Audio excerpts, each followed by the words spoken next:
नमस्ते सम्पूर्ण पाठक सज्जन वृन्द। तपाईहरुको अगाडि मैले आज एउटा भिडियो लिएर आएको छु जो मेरो हातमा आज समय व्यवस्थापन सम्बन्धी सानो हाते पुस्तक फेला परेको छ, जसलाई मैले तपाईहरुको बीचमा वाचन गरेर भिडियो बनाउन खोजिरहेको छु। सर्वप्रथम यो किताब सानो भए तापनि यसभित्रको निर्देशनका कुराहरू, यसभित्रले दिन खोजेको शिक्षा धेरै महत्त्वपूर्ण छ, जसको लागि तपाई हामी सबैले ध्यान दिएर सुन्नुहुनेछ भन्ने मलाई पूर्ण विश्वास छ। सर्वप्रथम भर्खरै आगमन गरेको 2077 सालको यो पावन अवसरमा तपाई र तपाईको घर परिवार सबैमा स्वास्थ्य, समृद्धि, खुशीको हार्दिक शुभकामना व्यक्त गर्न चाहन्छु। नयाँ वर्षको आगमनसँगै हर्ष उल्लास र उमंग जोश जाँगर अगाडि बढ्दै जाओस्। तपाईले सोचेका हर प्लान सफल बन्दै जाउन्, चालेका हर कदमहरू विजय बन्दै जाउन्, यही शुभकामना दिन चाहन्छु। यस हाम्रो सञ्जीवनी अनलाइन टिभीले यस्ता भिडियोहरू बनाएर तपाईहरुको बीचमा ल्याएको छ। अहिलेसम्म पनि सब्स्क्राइब गर्नुभएको छैन भने सञ्जीवनी अनलाइन टिभीलाई सब्स्क्राइब गरिदिनु होला, लाइक गर्नु होला, कमेन्ट गर्नु होला, बेल आइकन थिच्नु होला। अवश्य पनि अर्को पटक पनि यस्ता नयाँ भिडियो, नयाँ सन्देशमूलक कुराहरू तपाईहरुको बीचमा मैले हाम्रो युनिटी परिवारले पस्कने छ। त्यसकारणले पनि तपाईहरुलाई म हार्दिक अनुरोध गर्न चाहन्छु। सबैभन्दा यस पहिले हामीले यस धरतीमा जन्मिसकेपछि हामीले आफूलाई कसरी सफलतामा लैजाने, हामी आफ्नो जीवनलाई कसरी स्वास्थ्य, समृद्धि, खुशीको यात्रामा अगाडि बढाउने भन्ने कुरा नै सबैभन्दा महत्त्वपूर्ण हुन्छ, जसको पनि गाइडलाइनको आवश्यकता पनि छ। त्यसकारणले अहिलेको गाइडलाइन हामीले अस्तव्यस्त जीवनशैली, खानपान र व्यस्तताकै कारणले पनि हामी धेरै कुराहरूमा आज चुकिरहेका छौं, धेरै ज्ञान लिन सकिरहेका छैनौं, प्रकृतिसँगको सम्बन्धलाई छोड्दैछौं। त्यस कारणले पनि हामीलाई कयौं समस्याहरू, संक्रमणहरू पनि बढिरहेका छन्। अब मानिसहरू दिनदहाडै दीर्घ रोगहरूबाट ग्रसित हुँदैछौं र अल्पायुमै संसारमा छोड्नुपर्ने बेला आइरहेको छ। यसबाट बस्न र बचाउनको लागि पनि यस सञ्जीवनी अनलाइन टिभीले प्राकृतिक जीवन पद्धतिलाई सिकाउने गर्छ। कसरी स्वस्थ रहन सकिन्छ, कसरी समृद्धि बन्न सकिन्छ, कसरी खुशी प्राप्त गर्न सकिन्छ भन्ने कुरा यस सञ्जीवनी अनलाइन टिभीमा निरन्तर दिने भएको कारणले पनि तपाईहरुलाई, तपाईहरुको माया, तपाईहरुको सहयोग भयो भने हामी अगाडि बढ्नेछौं भन्ने तपाईहरुलाई जानकारी गराउँदै यो मेरो आजको बसाई, तपाईहरुसँगको बसाई धेरै महत्त्वपूर्ण हुनेछ। हामी सबैसँग एक दिनमा 24 घण्टा हुन्छ, त्यो हामी सबैलाई थाहा छ। यो 24 घण्टालाई हामी कसरी उपयोग गर्छौं भन्ने कुरामा हाम्रो सफलता निर्भर रहन्छ। बाल्यकालमै हामीलाई समयको सदुपयोग गर्नुपर्छ, यसबाट सफल बनिन्छ भनेर सिकाइन्छ। यति हुँदाहुँदै पनि हामीलाई समयको उचित सदुपयोग कसरी गर्नुपर्छ भनेर थाहै हुँदैन। यस पुस्तकमा समयको उचित सदुपयोग गरेर आफू लक्ष्य कसरी प्राप्त गर्ने भनेर सिकाउन खोजिएको छ। आदरणीय मित्रहरू, तपाईहरुले यसलाई सही रूपमा ग्रहण गर्नुहुनेछ। यस समय व्यवस्थापन कृतिलाई, यस हाते पुस्तकलाई डाक्टर सुधीर दीक्षितद्वारा लिखित यस पुस्तक हो। अवश्य पनि हामीले प्रकाशक पाइथागोरस बुक हाउस, 5 पोखरी book store, new road, Kathmandu रहेको छ। अवश्य पनि यसलाई 12 वटा विषय सूचीको रूपमा उजागर गरिएको छ। 1 नम्बरमा छ तपाईसँग कति समय छ। 2 नम्बरमा तपाईको समय कति मूल्यवान छ। 3 नम्बरमा समयको उचित सदुपयोग गर्ने पहिलो सिद्धान्त आर्थिक लक्ष्य बनाउनुस्। 4 नम्बरमा समयको उचित सदुपयोग गर्ने दोस्रो सिद्धान्त सबैभन्दा महत्त्वपूर्ण काम सबैभन्दा पहिला गर्नुस्। 5 नम्बरमा समयको उचित सदुपयोग गर्ने तेस्रो सिद्धान्त एकै समयमा 2 वटा काम गर्नुस्। 6 नम्बरमा समयको उचित सदुपयोग गर्ने चौथो सिद्धान्त कार्य प्रयोजन गर्न सिक्नुस्। 7 नम्बरमा समयको उचित सदुपयोग गर्ने पाँचौं सिद्धान्त पेरेटोको 20-80 को नियमलाई बुझ्नुस्। 8 नम्बरमा समयको उचित सदुपयोग गर्ने छैटौं सिद्धान्त पार्किन्सनको नियमको बाट फाइदा लिनुस्। 9 नम्बरमा समयको उचित सदुपयोग गर्ने सातौं सिद्धान्त आफ्नो प्राथमिक समयअनुसार काम गर्नुस्। 10 नम्बरमा समयको उचित सदुपयोग गर्ने आठौं सिद्धान्त आफैलाई व्यवस्थित गर्नुस्।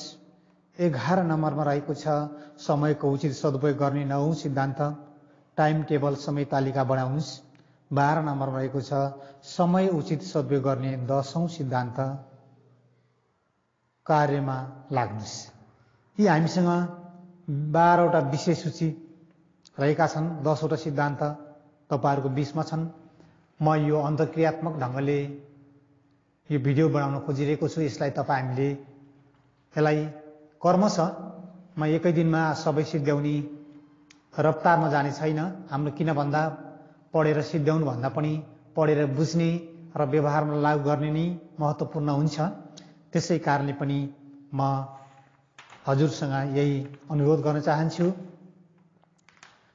त्यसको लागि मैले अब यस हाते पुस्तकलाई तपाईहरुको बीचमा जस्ताको तस्कै छलफल गर्दै पस्कन अनुमति चाहन्छु।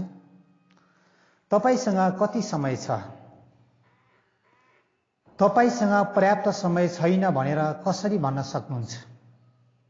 Helen Keller, Louis Pasteur, Michael Angelo, mother Teresa, Leonardo da विन्ची, Thomas Jefferson र अल्बर्ट आइन्स्टाइनसँग जतिको समय तपाईसँग एक दिनमा छ। एस ज्याक्सन ब्राउनले यो भनेका थिए। अवश्य पनि ती महान सफल व्यक्तिहरूसँग हुने जति समय हुन्छ 24 घण्टा दिनमा त्यो हामीसँग पनि त्यही 24 घण्टा रहेको हुन्छ। हामी सबैसँग एक दिनमा 24 घण्टा हुने गर्छ। के हामीसँग एक दिनमा साँच्चै नै 24 घण्टा हुन्छ त? के हामी साँच्चै नै यो पुरै समयमाथि नियन्त्रण गर्छौं त? यहाँ भन्नै पर्ने हुन्छ समयको ठूलो हिस्सामाथि हाम्रो नियन्त्रण हुँदैन। भोजन, निन्द्रा जस्ता जीवनका दैनिक अनिवार्य आवश्यकताहरूमा लाग्ने समयमाथि हाम्रो स्थायी नियन्त्रण हुँदैन। उदाहरणको लागि यदि हामीले प्रत्येक दिनमा निद्रा वा स्नानमा 8 घण्टा र खानपिनमा 2 घण्टा लगाउँछौं भने हामीसँग 14 घण्टा मात्र बचेको हुन्छ। अर्थात् जीवनमा 58% समयमाथि मात्रै हाम्रो नियन्त्रण सम्भव हुन्छ। बाँकी 42% समय हाम्रो नियन्त्रण बाहिर हुन्छ। समय अमूल्य छ। हामीसँग साह्रै कम र सीमित समय छ। यदि हामीले आफ्नो अपेक्षित आयु 100 वर्ष मान्ने हो भने जीवनमा कुल 36,500 दिन हुन्छ। तुरुन्तै हिसाब गरेर हेर्नुस् 36,500 दिन मध्ये तपाईको जीवनमा अब कति दिन बाँकी छन्? यिनै बाँकी दिन भित्र तपाईले आफ्नो जीवनको लक्ष्य वा सफलता प्राप्त गर्नुपर्ने छ। अवश्य साथीहरू, हामीले आफ्नो जीवनलाई 100 वर्षको आयु मान्दा 36,500 दिन हुन्छ। त्यसलाई अहिले अब बाँकी हाम्रो कति दिन छ? त्यसै दिनभित्र हामीले सफलता प्राप्त गर्नुपर्छ भन्ने यस च्याप्टरले हामीलाई सिकाएको सन्देश दिएको छ। तल दिएको गणनाबाट तपाईसँग अब लगभग कति दिन बाँकी छ भनेर सिक्नुस् है त। जीवनको कुल दिन 36,500। बितेको दिन डट हजुरको कति दिन बित्यो त्यसलाई ट्याक्क लेख्नुहोस्। तपाईको उमेर इन्टु 365, अब बाँकी रहेको दिन निकाल्नुहोस्। अवश्य पनि यो हिसाबले तपाईँ हाम्रो आफ्नो जीवनको हिसाब गर्न सिकाउँदैछ। यदि जीवनमा केही गर्न या केही बन्न चाहने हो भने समयको उचित सदुपयोग गर्न सिक्नुपर्छ।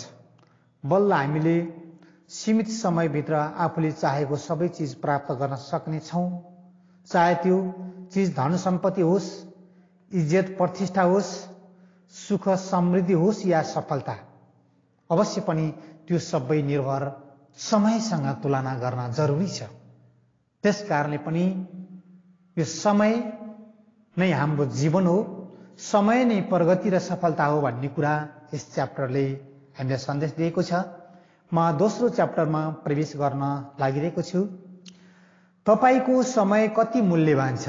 अवश्य साथीहरू, तपाईँ हाम्रो समय कति मूल्यवान छ त्यो समयलाई हामीले चिन्दैछौं। समय तपाईको जीवनको सिक्का हो। यस एक मात्र सिक्कालाई कसरी खर्च गर्नुपर्छ भनेर तपाईले नै तय गर्न सक्नुहुन्छ। सतर्क रहनुहोस्, होइन भने तपाईको सट्टा यसलाई अर्कैले खर्च गरिदिनेछ। कार्ल सैन्डबर्गले भन्नुभएको छ। भनिन्छ समय नै धन हो, तर यो भनाइ पुरै सत्य होइन है साथीहरू। बरु समय सम्भावित धन हो भने भनाइ सत्य हो। यदि तपाईले आफ्नो समयको सदुपयोग गर्नुभयो भने धन कमाउन सक्नुहुन्छ। समयको दुरुपयोग गर्नुभयो भने चाहिँ धन कमाउने सम्भावना गुमाउनुहुन्छ। के आफ्नो समय कति मूल्यवान छ भनेर तपाईले कहिल्यै सोच्नु भएको छ? छैन भने तल दिएको सूत्रको प्रयोग गरेर यस बारेमा जान्नुहोस् है त। समयको मूल्यको जान्नको लागि सूत्र छ। तपाईको 1 घण्टाको मूल्य कति छ भनेर बुझ्नको लागि तपाईको 1 घण्टाको मूल्य बराबर तपाईको टोटल आम्दानी अपन कामको घण्टा। आफ्नो आम्दानीलाई काम गरेको घण्टाले भाग गरेपछि 1 घण्टाको वर्तमान मूल्य कति हुन्छ भनेर थाहा पाउनुहुनेछ। मानौ तपाईँ प्रत्येक महिना 10,000 रुपैयाँ कमाउनुहुन्छ। यसका लागि तपाईँ प्रति महिना 25 दिन दैनिक 8 घण्टाको दरले काम गर्नुहुन्छ। यसको मतलब तपाईँ कुल 200 घण्टा काम गर्नुहुन्छ। यस्तो अवस्थामा तपाईको 1 घण्टाको मूल्य हुन आउँछ रु 10,000 आम्दानी अप्लिक 200 काम गरेको घण्टा बराबर 50 रुपैयाँ। यदि तपाईँ दैनिक 1 घण्टा बर्बाद गर्नुहुन्छ भने प्रत्येक दिन 50 रुपैयाँ नोक्सान गर्नुहुन्छ। 1 वर्षमा 18,250 रुपैयाँ घाटा हुन्छ। दैनिक 2 घण्टा बर्बाद गर्नुहुन्छ भने तपाईले प्रत्येक वर्ष 36,500 रुपैयाँ गुमाउनुहुन्छ। पक्कै पनि तपाईँ यति धेरै धनराशि गुमाउन चाहनुहुन्न। तपाईलाई यो कुराको महसुस समय कति मूल्यवान छ भन्ने थाहा भएपछि मात्रै हुनेछ है। त्यसैले तपाईँ समयको मूल्यलाई बढाउने उपाय खोज्नुहोस्। यो सूत्रलाई एक पटक प्रयोग गरेर हेरेपछि तपाईले आफूमा एउटा चमत्कारी परिवर्तन देख्नुहुनेछ। साथीहरू, यो सूत्रलाई हामीले आफ्नो जीवनमा प्रयोग गरिसकेपछि जीवनमा केही परिवर्तन आएको चमत्कारी देख्न सकिनेछ भन्न खोजिएको छ। बल्ल तपाईँ समयको सदुपयोग गर्नबाट सतर्क रहनुहुनेछ। आफूले समयको उच्चतम प्रयोग गरेर जीवनमा प्रगति गरिरहेको पाउनुहुनेछ। अब पक्कै पनि तपाईले प्रत्येक मिनेट अमूल्य छ र यसलाई बर्बाद गरेर आफैले आफ्नो कति आर्थिक नोक्सान गर्दैछु भनेर थाहा पाउनुभयो होला नि यति भनेपछि भनेर यो च्याप्टरले हामीलाई सन्देश दिएको छ। त्यसैगरी म तेस्रो च्याप्टरमा प्रवेश गरेको छु, समयको उचित सदुपयोग गर्ने पहिलो सिद्धान्त है त। मैले आज यही पहिलो सिद्धान्तसम्म मात्रै पढेर यो भिडियो मैले अन्त्य गर्नेछु। अन्य बेला हामीले क्रमशः यसलाई अगाडि बढाउनेछु। साथीहरू, बरु तपाईहरू सम्पर्कमा आउनु होला। यस सञ्जीवनी अनलाइन टिभी च्यानललाई सब्स्क्राइब गर्नुहोला, बेल आइकनमा थिच्नुहोला, कमेन्ट गर्नुहोला है, लाइक गर्नुहोला भन्ने म भन्न चाहन्छु। समयको उचित सदुपयोग गर्ने पहिलो सिद्धान्त छ आर्थिक लक्ष्य बनाउनुस्। साथीहरू, समयलाई सही सदुपयोग गर्ने हो भने आर्थिक लक्ष्य हामीले बनाउनु पर्ने नै पहिलो सिद्धान्त रहेछ। समय संसारकै सबैभन्दा मूल्यवान चिज हो। एडिसन विद्वानले यो आफ्नो राखेका छन्। लक्ष्य दुई प्रकारका हुन्छन्, सामान्य र निश्चित। सामान्य लक्ष्य म अझै बढी मेहनत गर्छु, म आफ्नो कार्यदक्षता बढाउँछु, म आफ्नो योग्यता वृद्धि गर्छु आदि नै सामान्य लक्ष्यमा पर्दछन्। निश्चित लक्ष्य म प्रत्येक दिन 8 घण्टा काम गर्छु, म प्रत्येक महिना 20,000 रुपैयाँ कमाउँछु आदि निश्चित लक्ष्यलाई नाप्न वा जाँच्न सकिन्छ। ठोस काम लक्ष्य नै निश्चित लक्ष्य हो भन्ने कुरा बुझौँ साथीहरू। निश्चित आर्थिक लक्ष्य सफलताको लागि अति महत्त्वपूर्ण हुन्छ। यसको एउटा उदाहरण हेर्नुहोस् है त। एकजना सेल्सम्यानकी श्रीमती अस्पतालमा लामो समयसम्म भर्ना भइन्। त्यस वर्ष सेल्सम्यानले आफ्नो औसतभन्दा 2 गुणा सामान बेच्यो। यसको कारण सोद्धा उसले जवाब दियो, अस्पतालको बिल तिर्न कति सामान बेच्नुपर्छ भन्ने मलाई थाहा थियो। यो उदाहरणबाट कुनै पनि व्यक्तिले उसले चाहेमा यस्तो आर्थिक लक्ष्य हासिल गर्न सक्छ भन्ने थाहा हुन्छ। उनको श्रीमती हस्पिटलमा भर्ना भइसकेपछि हस्पिटलको बिल तिर्नको लागि कति सामान बेच्नुपर्छ भन्ने उसले आकलन गरेर जसरी मार्केटमा गयो र त्यो लक्ष्य हासिल गर्यो भन्न दिएको छ यसमा सन्देश। त्यसै कारणले लक्ष्य निश्चित हुनु जरुरी देखियो सर। तर यसको लागि उसको अगाडि स्पष्ट लक्ष्य हुनुपर्छ। समयको उचित सदुपयोग गर्ने पहिलो सिद्धान्त यही हो साथीहरू। आर्थिक लक्ष्य बनाउनु साह्रै सजिलो छ। आफ्नो यथार्थलाई हेरेर महिनामा कति कमाउने भनेर निश्चित गर्नुपर्छ। कसरी कमाउने भनेर पनि गणितीय हिसाबले सुनिश्चित गर्नुपर्छ। उदाहरणको लागि यदि कुनै पसलले मासिक 10,000 रुपैयाँ कमाउनु चाहन्छ, उसलाई एउटा सामान बेच्दा 50 रुपैयाँ नाफा हुन्छ। त्यस अवस्थामा गणितले भन्छ उसले प्रत्येक महिना 200 सामान बेच्न सक्नुपर्छ। 10,000 / 50 बराबर 200। यदि उसले महिनामा 25 दिन काम गर्छ भने प्रत्येक दिन 8 सामान बेच्नुपर्छ। अब उसले काम आलटाला गर्न सक्ने छैन। काम गर्ने मुड होस् वा नहोस्, सन्चो होस् वा नहोस्, जुनसुकै अवस्थामा पनि उसले सामान बेच्नै पर्छ, अन्यथा उसको लक्ष्य पूरा हुन सक्ने छैन। यदि कुनै दिन 4 सामान मात्र बेच्यो भने अर्को दिन 12 बेच्नु पर्ने छ। यदि हाम्रो लक्ष्य आर्थिक छ भने त्यसमा प्रगति कतिको सन्तोषजनक भइरहेको छ भनेर सजिलै थाहा पाउन सकिन्छ। दिनभरि काम गरेपछि बेलुका नै प्रगति हुँदैछ या छैन भनेर हेर्न सकिन्छ। माथिका उदाहरण अनुसार यदि पसलले 8 सामान बेच्न सफल भयो भने उसलाई आफ्नो लक्ष्य पूरा भएको थाहा हुन्छ। यदि उसले कुनै दिन सामान कम बेच्यो भने या त अघिल्लो दिनमा धेरै सामान बेचेको हुनुपर्छ या भोलिपल्ट धेरै सामान बेच्नु पर्नेछ। आर्थिक लक्ष्य एक दिवसीय क्रिकेट खेल झैं हुन्छ। पछिल्लो पटक खेल्ने टिमलाई उसको लक्ष्य के हो र खेल जित्नको लागि उसले प्रत्येक ओभरमा औसत कति रन बनाउनु पर्छ भनेर थाहा हुन्छ। प्रत्येक ओभरमा अपेक्षित औसत गडबड भइरहेको हुन्छ। मासिक वा वार्षिक आर्थिक लक्ष्य निर्धारण गर्दा पनि यो तथ्य लागू हुने गर्छ। आर्थिक लक्ष्य बनाएर आफ्नो प्रगति जाँच गर्नु नै साह्रै आवश्यक छ भनेर यस पहिलो सिद्धान्तले हामीलाई सिकाएको छ साथीहरू। अवश्य पनि लक्ष्य निर्धारण गर्नु नै हामीले सफलताको लागि महत्त्वपूर्ण हुँदो रहेछ। समयको सदुपयोगको लागि समयको उचित सदुपयोग गर्ने पहिलो सिद्धान्त भनेको नै लक्ष्य, आर्थिक लक्ष्य बनाउनु हो साथीहरू। हामी आज तपाईहरुको बीचमा मैले यही पहिलो सिद्धान्त राखेर बीट मार्ने अनुमति चाहन्छु, किनकि समयको महत्त्वलाई बोध गराउँ। समय नै जीवन हो भन्न चाहन्छु। धन्यवाद।